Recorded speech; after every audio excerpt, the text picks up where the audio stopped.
Assalamualaikum warahmatullahi wabarakatuh. Saya Siti Rohmaduratul Hikmah dengan NIM 12120202447. Di sini saya akan memenuhi tugas resu mata kuliah Landasan Pendidikan dengan tema Konsep Demokrasi Pendidikan.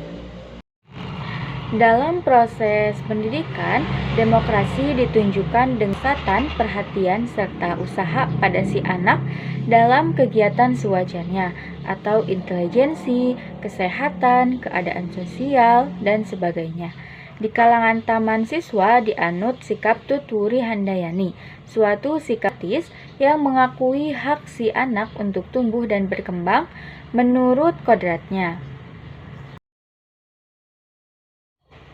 Demokrasi pendidikan merupakan pandangan hidup yang mengutarakan persamaan hak dan kewajiban serta perlakuan yang sama di dalam berlangsungnya proses pendidikan antara pendidikan dan anak didik, serta juga dengan pengelola pendidikan.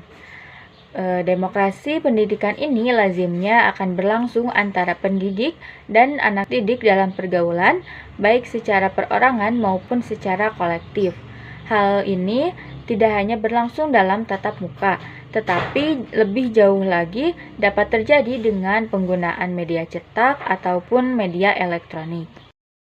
Pelaksanaan demokrasi pendidikan di Indonesia pada dasarnya telah dikembangkan sedemikian rupa dengan menganut dan mengembangkan asas demokrasi dalam pendidikannya, terutama setelah diproklamirkan kemerdekaan hingga sekarang.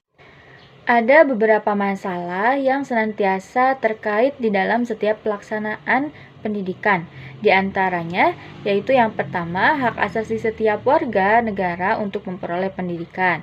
Yang kedua, kesempatan yang sama bagi warga negara untuk memperoleh pendidikan. Dan yang hak dan kesempatan atas dasar kemampuan mereka. Apabila pengembangan demokrasi pendidikan yang akan dikembangkan berorientasi pada cita-cita dan nilai demokrasi, berarti itu akan selalu memperhatikan prinsip-prinsip berikut ini. Yang pertama, menjunjung tinggi harkat dan martabat manusia sesuai dengan nilai-nilai luhurnya.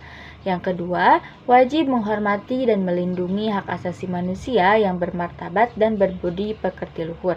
Dan yang ketiga, mengusahakan suatu pemenuhan hak setiap warga negara untuk memperoleh pendidikan dan pengajaran nasional dengan memanfaatkan kemampuan pribadinya dalam rangka mengembangkan kreasinya ke arah perkembangan dan kemajuan iptek tanpa merugikan pihak lain.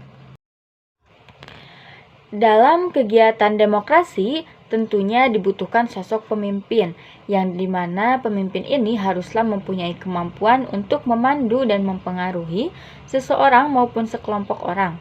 Pemimpin yang efektif ialah pemimpin yang mampu menyesuaikan gaya kepemimpinannya dan beradaptasi dengan berbagai situasi. Kepemimpinan demokrasi pendidikan juga dikenal dengan istilah kepemimpinan partisipatif, yang dimana jenis anggota kelompok mengambil peran yang turut andil dalam proses pengambilan keputusan. Mungkin hanya itu yang dapat saya sampaikan. Assalamualaikum warahmatullahi wabarakatuh.